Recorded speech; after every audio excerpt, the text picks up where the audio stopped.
Hello and welcome to Knowledge Center classes. In today's video, we are going to discuss chapter 1 of class 11. Microeconomics का chapter 1 यहाँ पे discuss करेंगे. chapter 1 में आपको इसका पूरा इंट्रोडक्शन दिया गया है कि इकोनॉमिक्स में आप क्या क्या पढ़ने वाले हैं, बेसिक्स क्या है इकोनॉमिक्स की, ठीक है. और इसको हम इस चैप्टर को कंप्लीट करने वाले हैं 2 पार्ट में, ठीक है.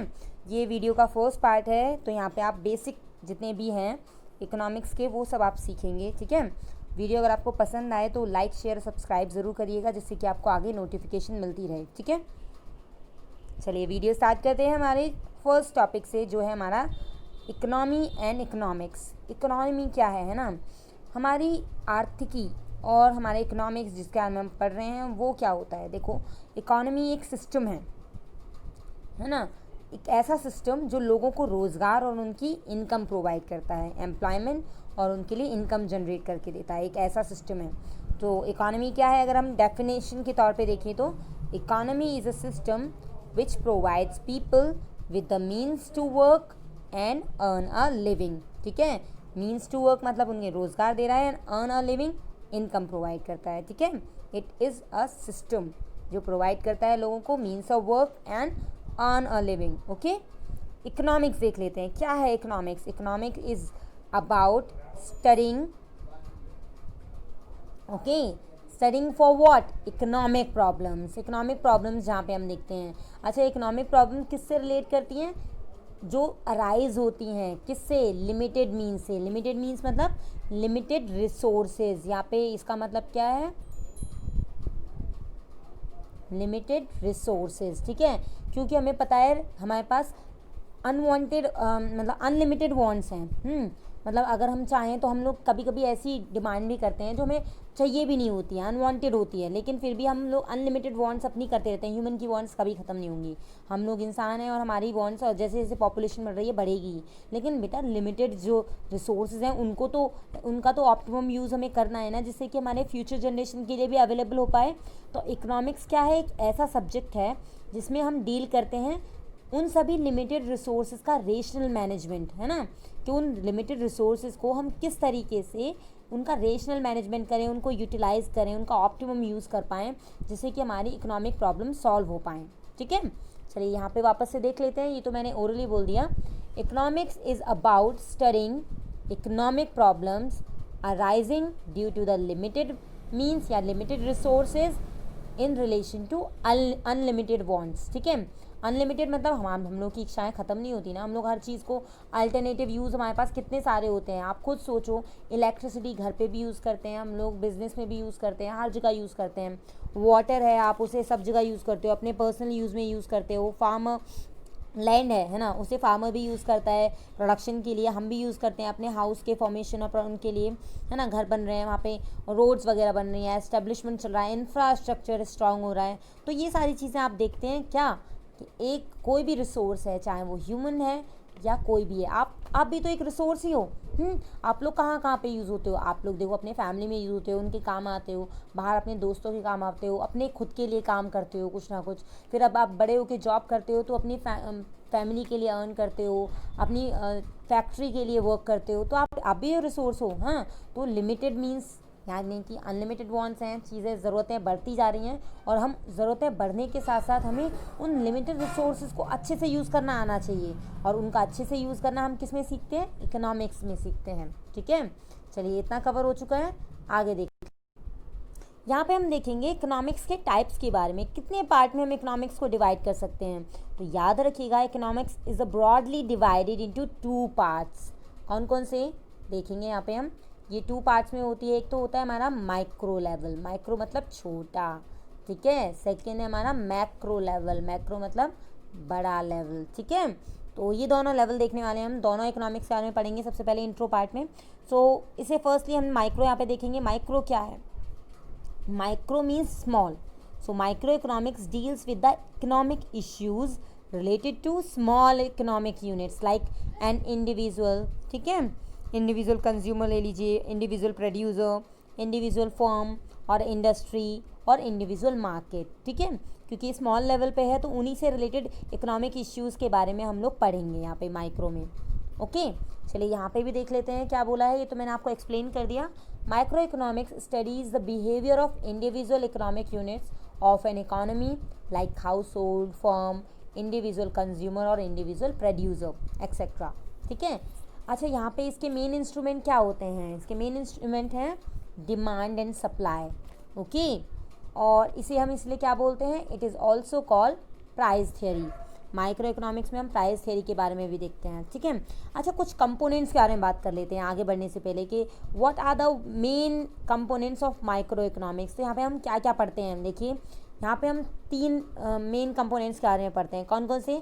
थियरी ऑफ कंज्यूमर, यहाँ पे देख लीजिए, थियरी ऑफ कंज्यूमर। ठीक है, कंज्यूमर की थियरी के बारे में देखेंगे माइक्रो इकोनॉमिक्स में।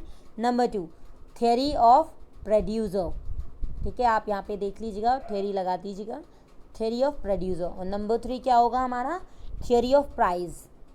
ठीक है, प्राइस की थियरी कि किस तरीके से प्राइस का इफेक्ट पड़ेगा। तो ये चीज़ें हम यहाँ पे देखते हैं। ठीक है, जहाँ पे हम लोग माइक्रो इकोनॉमिक्स को कवर करते हैं। तो मेन वाइटल कंपोनेंट्स क्या है? थियरी ऑफ कंज्यूमर बिहेवियर, जिसे हम थियरी ऑफ डिमांड बोलते हैं। थियरी ऑफ कंज्यूमर बिहेवियर को क्या बोलते हैं? Theory of demand. Theory of producer behaviour को बोलते हैं हम लोग थियरी ऑफ सप्लाई। और थियरी ऑफ प्राइस तो है ही हमारा। तो हमने माइक्रो इकोनॉमिक्स कवर कर लिया, आपको समझ में आ चुका होगा यहाँ पे। हाँ, नेक्स्ट बात कर लेते हैं मैक्रो इकोनॉमिक्स के बारे में। मैक्रो मीन्स क्या होता है? लार्ज। मैक्रो वर्ड ही लार्ज वर्ड को इंडिकेट करता है, मीन्स लार्ज। ओके, बड़े लेवल पे। So economics large means the economy as a whole, complete. ठीक है, जहाँ पे हम डील करेंगे उन सारे इकोनॉमिक इश्यूज़ के बारे में जो कंप्लीट बेस पे होंगे। ठीक है, एज अ होल। जैसे एक macro economics is that part of economic theory which studies the economy as a whole, मतलब completely, such as national income. ठीक है, एग्रीगेट एम्प्लॉयमेंट, एग्रीगेट मतलब टोटल एम्प्लॉयमेंट के बारे में, मतलब हमारी टोटल पॉपुलेशन में से कितने लोग एम्प्लॉयड हैं वो हम यहाँ पे देखेंगे टोटल। ठीक है, बहुत सारे लोग आ जाते हैं। जनरल प्राइस लेवल, सभी का गुड्स का, कमोडिटीज़ का प्राइस। ठीक है, बहुत सारी गुड्स का, हमें पता है ना कितने सारे कमोडिटी हमारे पास इकोनॉमी में अवेलेबल है हमारे लिए।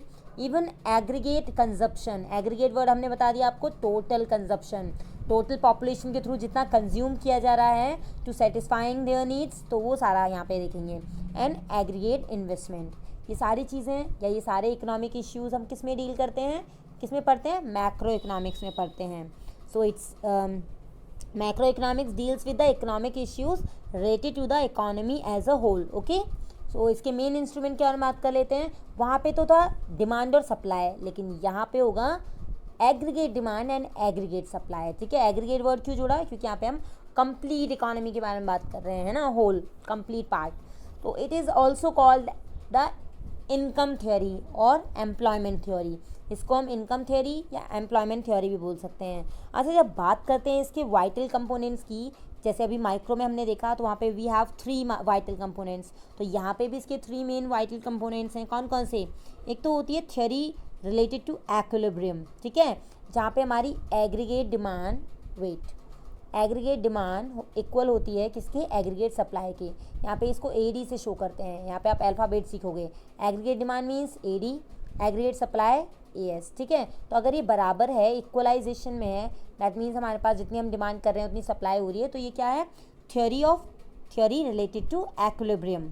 ठीक है, चलिए नेक्स्ट देखते हैं नंबर 2 इसका vital component, theory related to disequilibrium. Disequilibrium बेटा 2 सिचुएशन में जनरेट होती है। कैसे? अभी हमने देखा ना, ये पूरी तरह AD और AS पे इसके 2 इंस्ट्रूमेंट हैं, तो इन्हीं पे बेस होगा। तो ये डिसएक्विलिब्रियम सिचुएशन 2 सिचुएशन में होती है, जब हमारी AS या तो ग्रेटर हो या हमारी AD ग्रेटर हो। ठीक है, तो यहाँ पे फर्स्ट सिचुएशन में क्या है? AD is greater than AS, यानी कि aggregate demand is greater than aggregate supply. Second situation में क्या है? Our aggregate supply is greater than aggregate demand. तो ये कौन सी थ्योरी है? Theory related to the disequilibrium in the economy. Okay, ये जो जहाँ पे हमारा AD इंक्रीजिंग है, मतलब ज़्यादा बड़ा दिख रहा है हम लोग को AS के कंपैरिजन में, ग्रेटर है AS के कंपैरिजन में, एग्रीगेट सप्लाई के कंपैरिजन में, तो ये क्या है? ये इन्फ्लेशनरी गैप को रिप्रेजेंट करता है, इन्फ्लेशन सिचुएशन को, और नीचे ये डिफ्लेशनरी गैप को। ठीक है, अभी आप आगे जाके इनके बारे में पढ़ेंगे क्या होता है इन्फ्लेशन और क्या होता है डिफ्लेशन, अभी तो एक इंट्रो पार्ट में देखिए। ठीक है, तो अभी हमने देखा ये सेकंड जो कि थ्योरी थी हमारी डिसइक्विलिब्रियम की मैक्रो इकोनॉमिक्स में। थर्ड वाइटल कंपोनेंट आता है हमारा theory related to the correction of disequilibrium. मतलब अभी जो हमने देखा ना, जहाँ पे एग्रीगेट डिमांड या तो बढ़ रहा है या एग्रीगेट सप्लाई बढ़ रहा है, तो उस डिसइक्विलिब्रियम पोजीशन को करेक्ट करने के लिए ये थर्ड थ्योरी होती है। ठीक है, इसमें क्या क्या देखते हैं हम इसमें देखते हैं मॉनेटरी पॉलिसी। ठीक है, जो गवर्नमेंट निकालती है, मॉनेटरी पॉलिसी, फिस्कल पॉलिसी। ठीक है, याद रखिएगा इन्हें। फिस्कल पॉलिसी को बजटरी पॉलिसी भी बोलते हैं, बजट से आप इसे जोड़ सकते हैं। ठीक है, बजटरी पॉलिसी।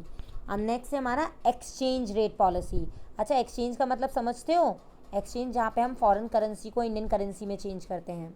ठीक है, तो एक्सचेंज रेट पॉलिसी। तो ये सारी चीज़ें आप आगे पढ़ेंगे। तो इसके मेन ये 3 वाइटल कंपोनेंट्स है मैक्रो इकोनॉमिक्स के। फर्स्ट रिपीट कर लेते हैं, थ्योरी रिलेटेड टू इक्विलिब्रियम। ठीक है, जहाँ पे ये दोनों AS/AD इक्वल थे।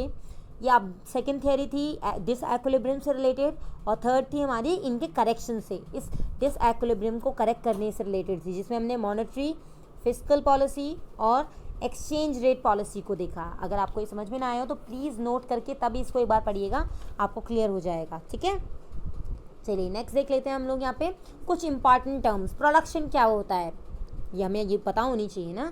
प्रोडक्शन का मतलब जहाँ पे एक ऐसी प्रोसेस जहाँ पे हम रॉ मटेरियल को फिनिश्ड गुड्स में बदल देते हैं। तो it is a process of the transforming inputs, input means raw material, into output. यहाँ पे इनपुट को आउटपुट में चेंज कर रहे हैं, और इनपुट क्या है हमारा? रॉ मटेरियल है, और उसको आउटपुट में किस में चेंज कर रहे हैं हम?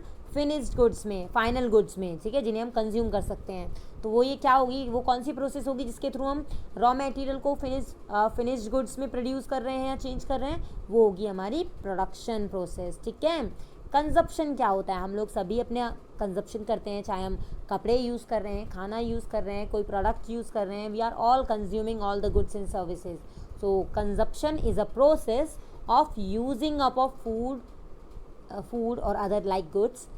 तो क्या है ये? It is a process of using of goods and services. Y?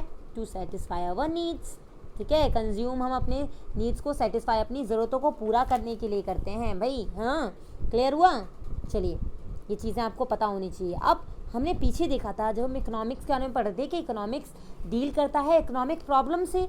वो इकोनॉमिक प्रॉब्लम्स क्या होती हैं कि हमारे यहाँ पे वो रिसोर्सेज लिमिटेड हैं, उनका अल्टरनेटिव यूज़ है ना, काफ़ी स्कैरिसिटी है रिसोर्सेज की। तो वो सारी इकोनॉमिक प्रॉब्लम्स के बारे में देख लेते हैं, क्या होती हैं इकोनॉमिक प्रॉब्लम्स। ठीक है, सो economic problem is a problem of choice involving satisfaction of unlimited wants out of limited resources having alternative uses। जैसा कि अभी मैंने आपको बताया, इकोनॉमिक प्रॉब्लम्स वो प्रॉब्लम्स होती हैं जहाँ पे हम ये देखते हैं कि we have limited resources but we have to use them to satisfy our unlimited wants. ठीक है, और we have also their alternative uses. हम एक ही चीज़ को जगह जगह कई बार यूज़ करते हैं, तो ऊपर से हमारी क्या अनलिमिटेड वॉन्ट्स हो गई। तो अब कैसे उन लिमिटेड रिसोर्सेज को हम डील करें? तो वही सारी जो प्रॉब्लम्स होती हैं वही इकोनॉमिक प्रॉब्लम्स होती हैं। Example, a piece of land, एक ज़मीन का टुकड़ा,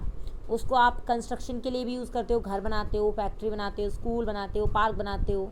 ठीक है, अब ज़मीन के टुकड़े को किस तरीके से यूज़ करना है, उसको प्रोडक्शन के लिए यूज़ करना है या ये सब इंफ्रास्ट्रक्चर को डेवलप करने के लिए यूज़ करना है। तो ये सारी इकोनॉमिक प्रॉब्लम्स हमारे पास माइंड में रहती हैं जब हम देखते हैं कि इसको हम किस तरीके से यूज़ करें, है ना। तो यही सारी चीज़ें हम डील करते हैं यहाँ पे। नेक्स्ट, इनका रीज़न क्या होता है? क्या रीज़न है इकोनॉमिक प्रॉब्लम्स का? ऑब्वियसली हमारी वांट्स, दूसरा इनकी limited edition, I mean limited है ये हमारे पास, और दूसरा इनका अल्टरनेटिव यूज़।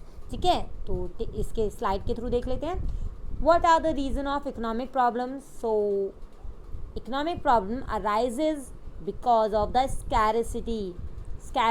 ठीक है, स्कैरसिटी का मतलब होता है कमी, स्कैरसिटी मतलब कमी होना, of resources in relation to demand for them. ठीक है, क्योंकि जितना हम डिमांड करते हैं उसके हिसाब से तो काफ़ी कमी है।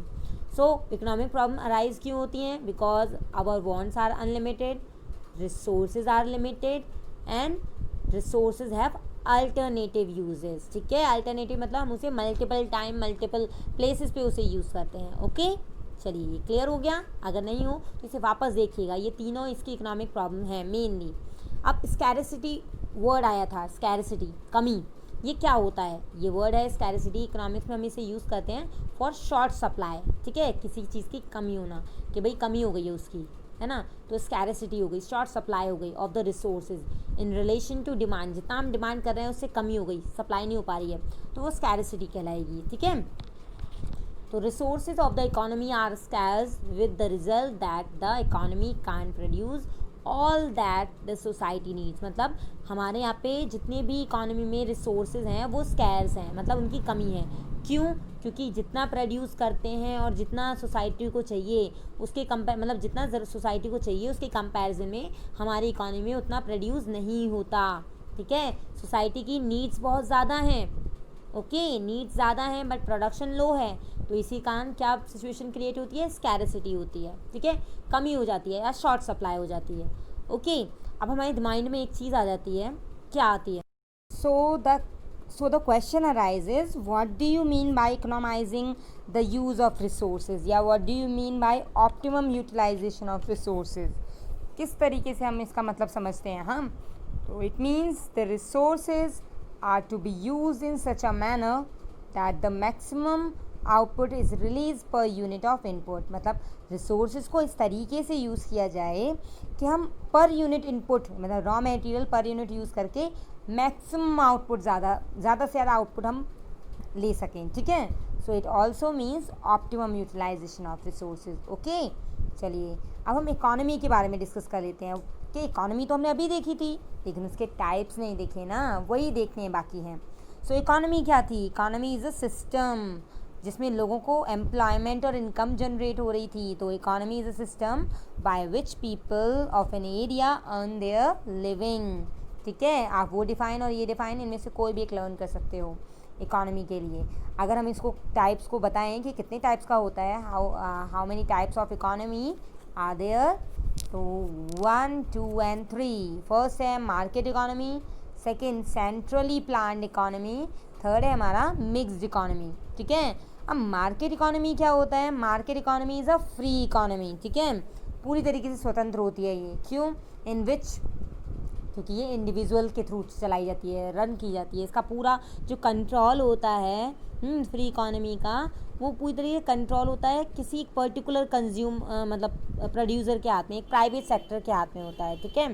Totally controlled by the market forces. जितनी भी इकोनॉमिक एक्टिविटीज़ मार्केट इकोनॉमी में होंगी उनमें मार्केट फोर्सेस सारे डिमांड और सप्लाई की से रिलेटेड जितनी भी एक्टिविटीज़ हैं उन पर अपना कंट्रोल रखेंगी, ठीक है। So these are the economies where the economic activities are controlled by the market forces. Clear?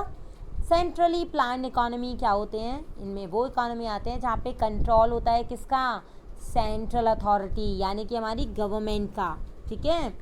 Next mix economy, जहाँ पे गवर्नमेंट और मार्केट फोर्सेस दोनों काम करें, लेकिन कैसे कैसे? ये चीज़ आप यहाँ पे ध्यान रखिएगा। These are the economies where the economic activities, what type of economic activities अभी हम बताएंगे, totally controlled by the government, ठीक है। यहाँ पे जो टोटली गवर्न मान लीजिए या कंट्रोल मान लीजिए, जितनी भी एक्टिविटीज़ होंगी वो गवर्नड होंगी by the free play of market forces, free play of market forces, but regulate किसके थ्रू होंगी? गवर्नमेंट के थ्रू। मैं वापस इसे बता देती हूँ, मिक्स इकोनॉमी में जो रेगुलेट होती हैं सारी एक्टिविटीज़ वो गवर्नमेंट के थ्रू होती हैं, ठीक है, और गवर्न किसके थ्रू होती हैं, चलाई किसके थ्रू जाती हैं? मार्केट फोर्सेस के थ्रू चलाई जाती हैं, ठीक है। ये चीज़ और एक इम्पॉर्टेंट है यहाँ पे कि जो हमारी मार्केट फोर्सेस हैं, मार्केट इकोनॉमी है जिसमें मार्केट फोर्सेस डील कर रही हैं सारी चीज़ों को, इसका मेन मोटिव क्या होता है? प्रॉफिट मैक्सिमाइजेशन, ठीक है। यहाँ पे प्रॉफिट अर्निंग उसका मेन मोटिव है। और जब हम बात कर लेते हैं यहाँ पे